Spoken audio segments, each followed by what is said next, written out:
fine things that may not be sprites. That's a brave god, and bears celestial liquor. I will kneel to him. How camest thou hither?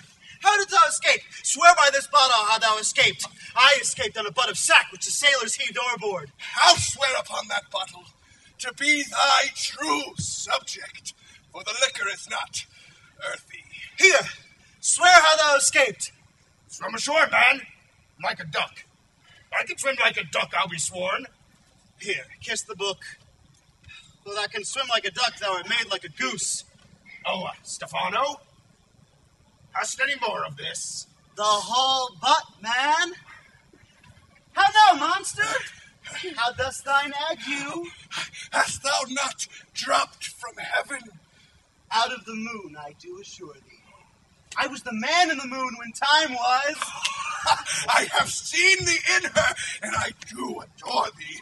My mistress showed me thee, and thy dog, and thy bush. Come, swear to that. Kiss the book. By this light, a very shallow monster. Thee, afeard of him. A very weak monster. The man in the moon, a well-drawn monster, in good sooth. I'll show thee every fertile inch of the island, and I'll kiss thy foot. I prithee, be my god. By this light, a most perfidious and drunken monster. When God's asleep, he'll rob his bottle. I'll kiss thy foot. I'll swear myself thy subject. Come on, then. Down and swear.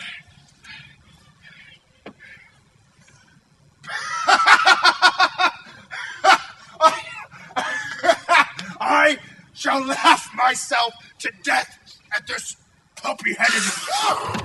a scurvy monster! I can find it in my heart to beat him. Come, kiss. But that the poor monster's in drink. An abominable monster. I'll show thee the best springs. I'll pluck berries for thee. I'll fish for thee and bring thee wood enough. A plague upon the tyrant that I serve. I'll bear him no more sticks, but serve thee, thou wondrous man. A most ridiculous monster. To make a wonder of a drunkard. I prithee, let me bring thee where crabs grow, and I, with my long nails, shall dig the pig nuts, show thee a jay's nest, instruct thee how to snare the nimble marmoset.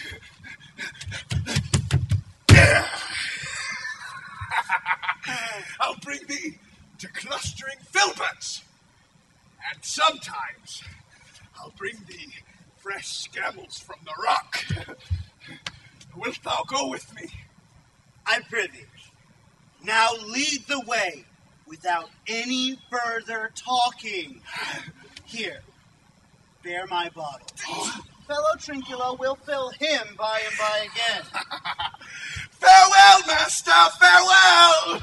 Farewell! A howling monster! A drunken monster! Freedom! High day, freedom! Freedom, high day, freedom!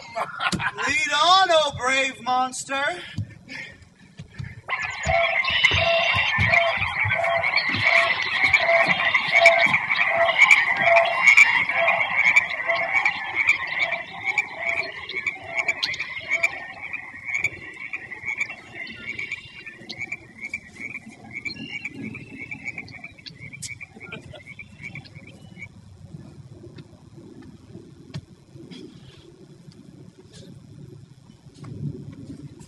Alas, no, pray you not work so hard. I would the lightning had burnt up those logs that you are enjoined to pile. Pray set it down and rest you. When this burns, 'twill weep for having wearied you. My father is hard at study. Pray now rest yourself. He's safe for these 3 hours. O most dear mistress, the sun shall set before I shall discharge what I must strive to do. If you'll sit down, I'll bear your logs the while. Pray give me that, I'll carry it to the pile. precious creature. I'd rather crack my sinews, break my back, than you should such dishonor undergo while I sit lazy by. It would become me as well as it does you, and I should do it with much more ease. For my goodwill is to it, and yours is against. Poor worm, thou heart infected. You look wearily. No, noble mistress. 'Tis fresh morning when you are by at night. But I do beseech thee, chiefly that I might set it in my prayers. What is your name? Miranda! Oh, my father, I have broke your hest to say so. Admired? Ah, Miranda. Indeed, the top of admiration, worth what's dearest to the world. Full many a lady have I eyed with best regard. Several times the harmony of their tongues hath brought into bondage my too diligent ear. For several virtues have I liked several women. Never any so full soul, but some defect in her to quarrel with the noblest graces she owed and put it to the foil. But you, oh you, so perfect and so peerless, are created of every creature's best. I do not know one of my sex. No woman's face remember save from my glass mine own. Nor have I seen more that I may call men than you, good friend, and my dear father. How features are abroad I am skilless of, but by my modesty, the jewel in my dower, I would not wish any companion in the world but you, nor can imagination form a shape besides yourself to like of.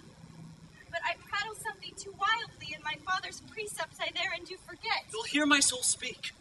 The very instant that I saw you did my heart fly to your service, and there resides to make me slave to it.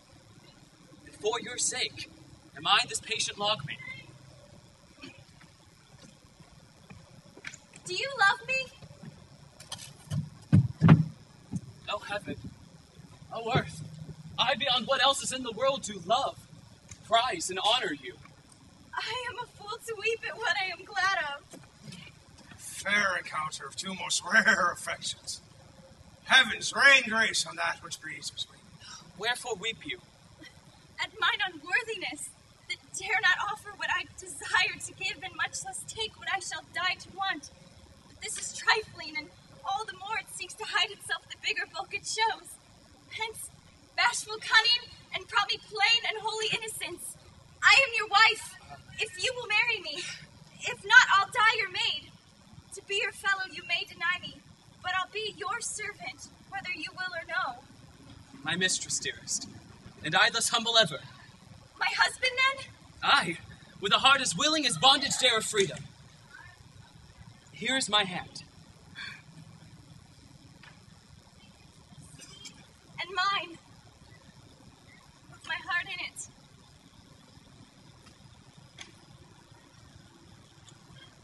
And now farewell till half an hour's hence. 1,000,000.